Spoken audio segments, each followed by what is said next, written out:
Hello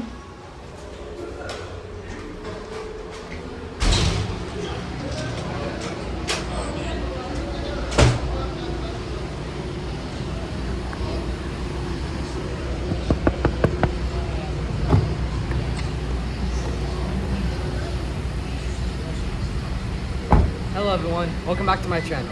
For those who don't know me, my name is Aiden. It is currently 11 o'clock at night here, and we are staying at the Marriott Hotel at downtown Atlanta. Tomorrow morning I'm going to catch an early flight to Boston, Massachusetts to explore the city and see what it has to come to offer. Thank you for all the support, and let's get into this video, and I'll see you at the Atlanta International Airport. Peace. Alright guys, we made it to Atlanta International Airport. Well guys, this is what it looks like in the Atlanta airport.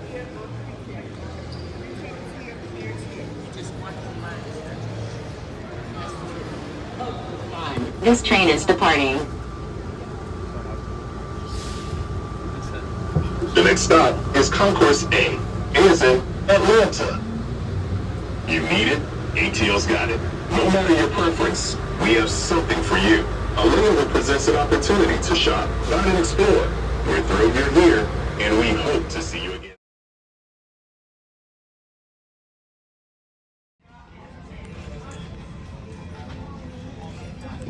As we finish our safety check, please let us know if you have any questions. As we get ready for takeoff, please settle in. And from all of our crew, thank you for flying with Delta.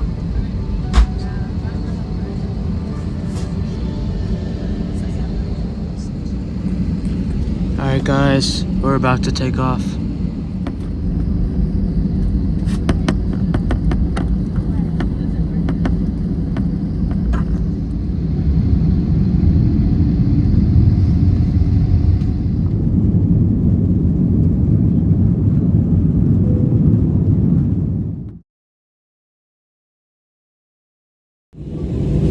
Alright guys, we're starting to land in Boston.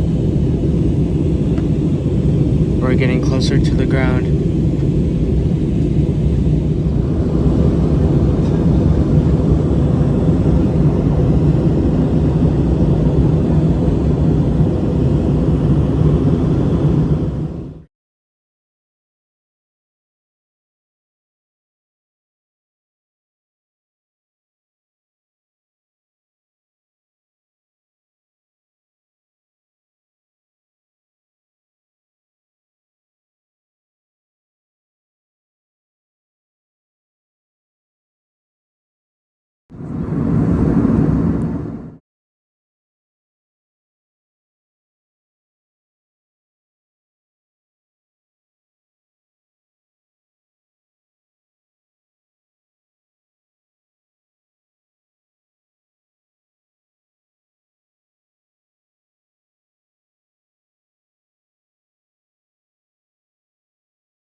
It's day one in Boston. It's early in the morning, and I have a whole day planned for us.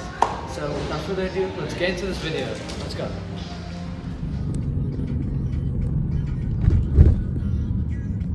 Alright guys, we're at the Boston Tea Party Ships and Museum. Let's go inside.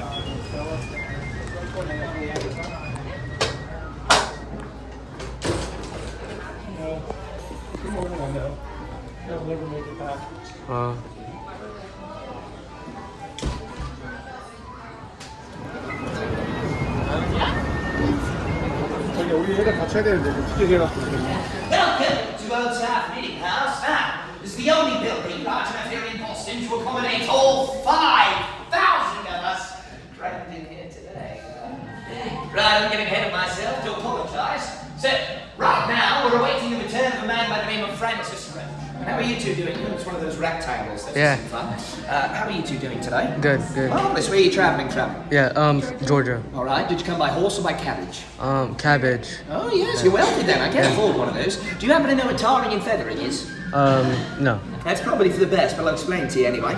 So we take a bucket of hot tar, it's a little like glue. You pour it over a person, it scalds their skin, yeah. and then you throw feathers on them to make them look like a chicken. Oh, we do that to tax collectors here in town. Mr. David Bradley, you and your brother Nathaniel here, you two are the heads of the tarring and feathering committee here in Boston.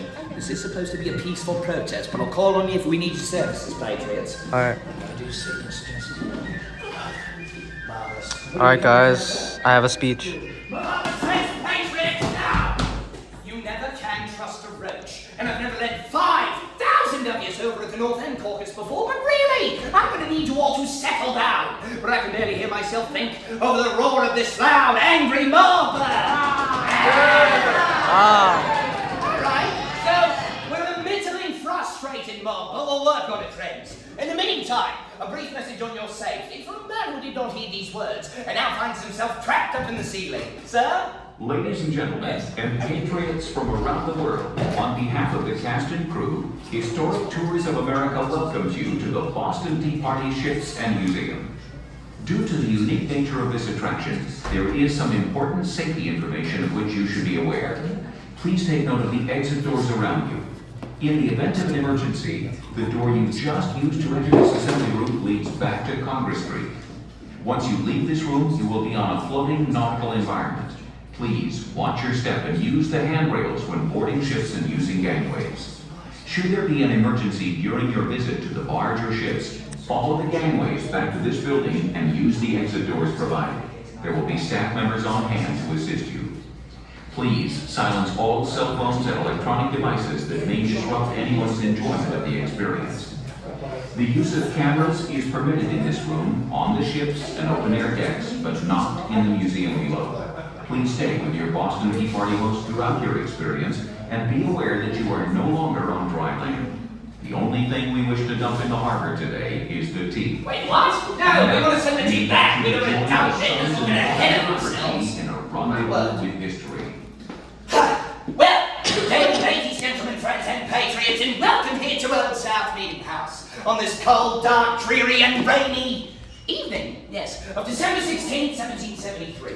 Now, my name is Moses Grant, and I work here in town as an upholsterer. That means that I ply my trade by fixing up furniture, really, by taking the old and making it new once more. However, if I'm not here discussing politics with my fellow countrymen, I can frequently be found at my shop over on Union Street by the side of the Crown and Cushion. Now, it was my father's sandal shop before me, and I do hope to keep it within my family, so I can eventually pass it off to my own son, little Moses Jr. But,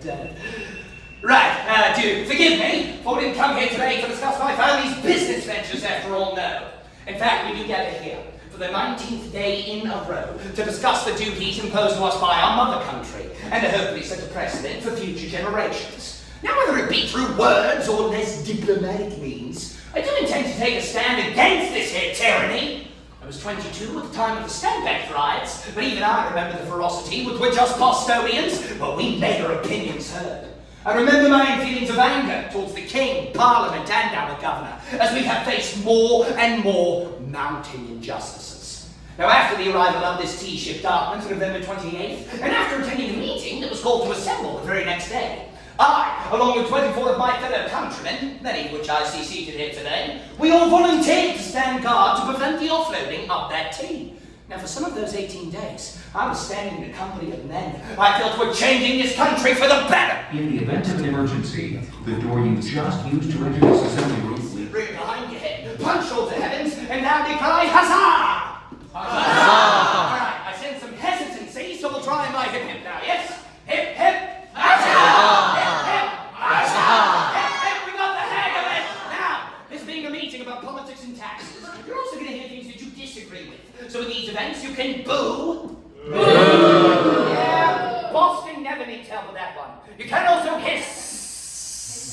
Or you can also use the absolute worst word we have here in the colonies. That word is fie, spelled F-I-E. And it comes with an equally obscene hand gesture. And seeing as though we do have many younger patriots present, being a responsible father, I'm going to teach you, so watch closely. You stick out your fist, raise it up, plant it on your nose, raise the flag, wave the flag, turn and face whoever it is you wish to offend, and say fie! Now, patriots, if you hear something you're not quite sure whether you agree with it, disagree with it, but everyone else is making noise, you can join in by stepping your feet on the ground, yes?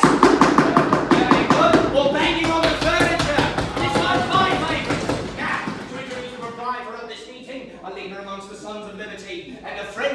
all, Mr. Samuel Adams. Hip, hip, huzzah! Well, guys, that was really entertaining. I really liked it. They have good character. It's demanded that we all offload the tea, though he failed to specify which side of the vessel, so I brought some help. Oh, excellent. Welcome aboard the Eleanor then. What you step you said was follow me right this way. Right aboard, patriots. For many of you, your first steps towards a life of crime. For others, not so much. You're in Boston. Got a nasty habit of tarring and feathering people, making effigies, burning things, lives. This is really cool. Welcome aboard everyone to Big Mother right on the corner and gather right here.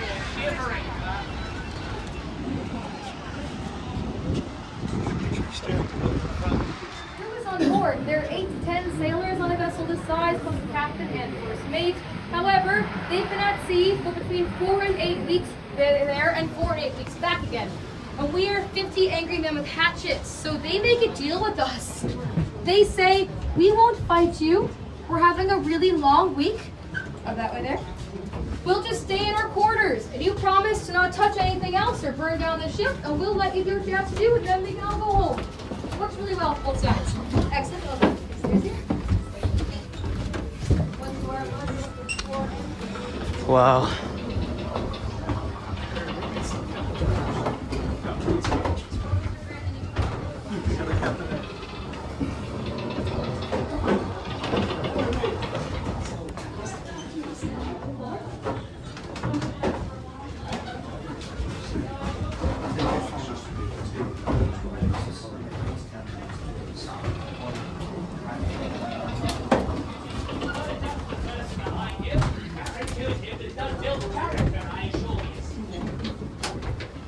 Welcome back to side, friends. Did the captain give you any trouble?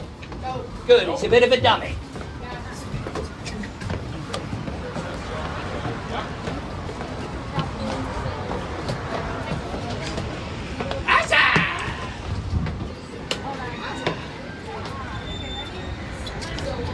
And do when you're hauling up the chest, huzzah! Keep both feet on the brown parts of the deck for me, please.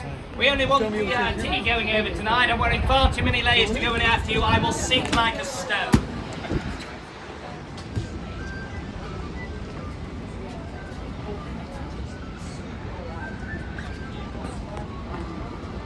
Doesn't guys, do us much subscribe good to if daddy you at the live scene of a this, crime. and don't If you over commit it. treason to your heart's content, gather any of the Look how strong I corpses am, you so like make sure you require. like and subscribe. Ask any questions you may have. We will be disinvolved. Running away! So, all's ashore that's going ashore. Please follow me just this way, friends. History waits for no man nor being. Geography of Boston, it's all changed quite a lot from my day to yours. Back in 1773, we had a lot more water. Your modern technologies have allowed you to do amazing things in reclaiming land from the sea, which I'm sure won't cause us any issues down the road. But if I can direct your attention to those two buildings, the red one, the grey one, and the alleyway that's in between them there. Imagine, if you will, a wharf repair that extends outwards from the alleyway and fully into the harbour, as that would have been the original site of Griffin's Wharf. As all of this coastline in 1773. That was the actual coastline of Boston, which means all the land that you see in that direction that way, none of the seaport ever would have existed. That also would have been Boston Harbor. To accentuate this point, I do want to draw your attention to this tan map on the wall here. But when using this, you can actually view these geographical differences. The raised portions, those are more familiar to me, whereas the depressed indentation that surrounds it will remind us, we're right here right now, that's probably more recognizable to you. So as I said in my time, all of that indented land, that is open water. So we here in Boston, we are very, very reliant on our fishing, shipping, lumber and trade industries as the main way of keeping our economy functioning. So I can only dread what might ever happen if Parliament were to pass a series of bills or laws that totally restricted our entire access to this water source. This is also what we call foreshadowing. Do you know what that is? Yes. Yeah. Good, it'll come up later. I'd also like to point out this strip of land here, as that is known as Boston Neck, and in my time, that's the only land route in and out of town. We didn't have... Well, guys, he let me keep this card of David Bradley. December 16, 1773, the Boston Tea Party. I mean, that was way more fun.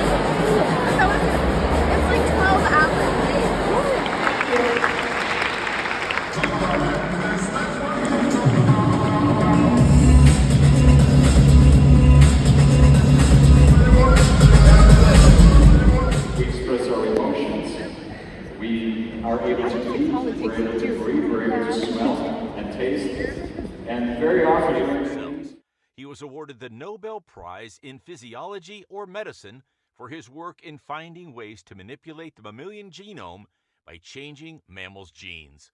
His research interests include analysis of neural development in mammals, gene therapy, and production of murine models of human genetic diseases, from cancer to neuropsychiatric disorders. Delegates, please give a huge hero's welcome to Nobel Prize-winning molecular geneticist, Dr. Mario. It's not that we overestimate what's there. We always underestimate what's there.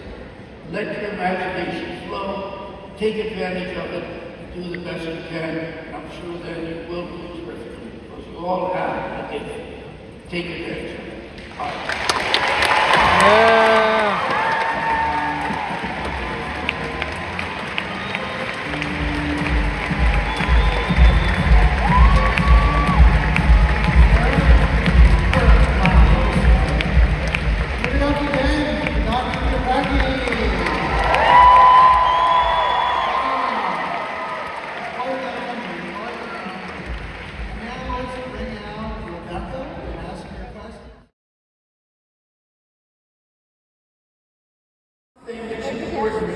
Why you should be listening to your gut, because it's telling you what you really are thinking about.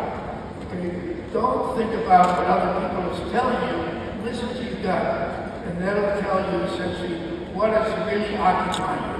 Because I can guarantee if you're not thinking about it, then nothing's going to happen. But if you're really devoted to that topic, then you're going to be thinking about it all the time, and that's where all of a sudden new things crop up.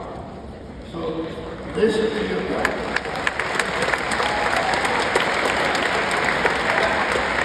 I think that is a fantastic place for us to end here this evening. But thank you so much, Dr. Trecky. So wonderful to hear your story, and always. And really, really listen to yourselves. You have it. You just have to develop it and let it grow, let it loose, and then really go for it. Good luck.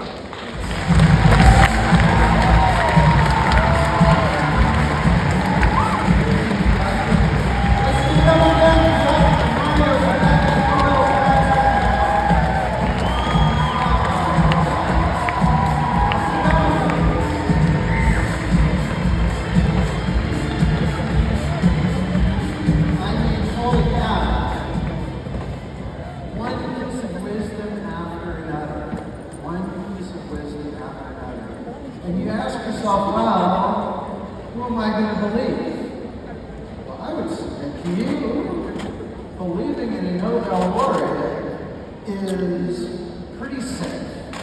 So when he talks to you from that genius perspective about what it takes, how to act, what to do, what the secrets are, you need to take notes, you need to take note of, and you need to act.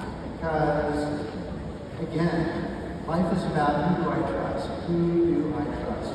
You make 100 trust decisions every day about that moment.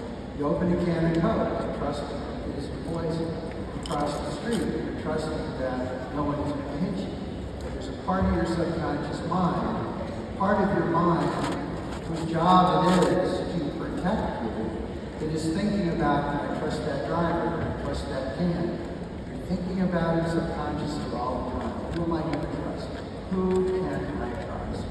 Well, I submit to you that you should put your trust in what you see, felt, heard from your fellow delegates, and from me, and people on the stage, because we're here for you.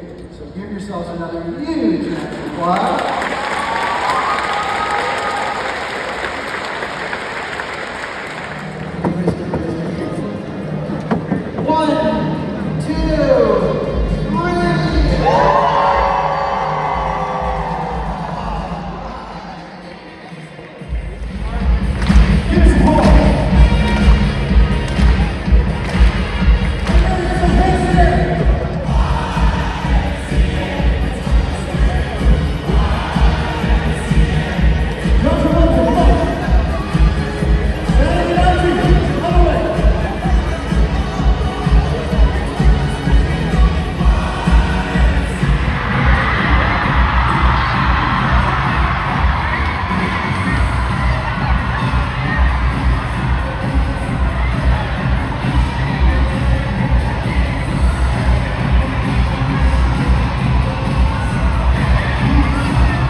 because of your grace, it's because of your leadership, and as I said from the beginning, your incredible potential for the future. Yes. And the fact that a high-achieving child is often not recognized the way that they deserve to be. Am I right, yes or no? So, here I have an enlarged facsimile, and you'll see it on the screen. And I have to try not to drop this. What's in there? Here we go. Yeah! Oh my goodness! Very beautiful, and signed by a Nobel laureate. Yeah! You could have. It's going to be an incredible life for you. An incredible life for you. Yeah! And I don't want to hear anyone say, no, not for me, because what's wrong there is between your ears. You can think and rise yourself. Excuse me. He started an honor society, a free honor society, for high school students. Trying to see where this is going. So, when we were talking, we said, well, you have to go 3.5 average, and leadership skills. I said, wait a minute. That's my kids. That's every single one of them, right? Every one. So I said, Steve, how about if we do this? How about if you give us permission to just induct everyone into the Honor Society? What do you say? And he said, that sounds like a great idea. So, but there's only one condition. And the condition is, Steve says, I want to induct them myself. So, it's going to happen right this second to each and every one of you. Welcome to the path to your profession. Don't ever lose your dreams. Welcome all of you to the Society of Torch and Laurel. I look forward to working with you, for you getting to know our team, and for us telling you about all of the benefits that you will have as our newly inducted members of Torch and Laurel, including the scholarship that we have for Torch and Laurel members from this Congress. Guys, our last day in Boston has come to an end. Make sure y'all like and subscribe. Boston. This is what it looks like outside of Harvard University Square. You can't get in, but that's what it looks like. Just kidding, guys. You can go in the university. It's pretty huge.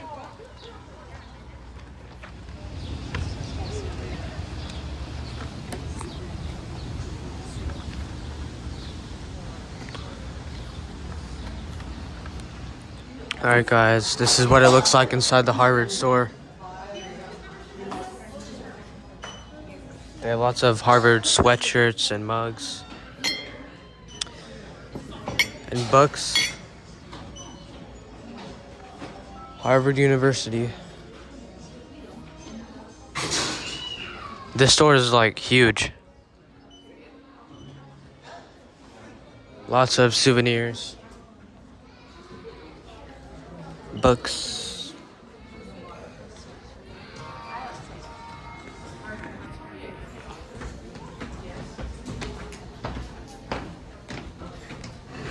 Alright guys, we're about to take a tour of Boston.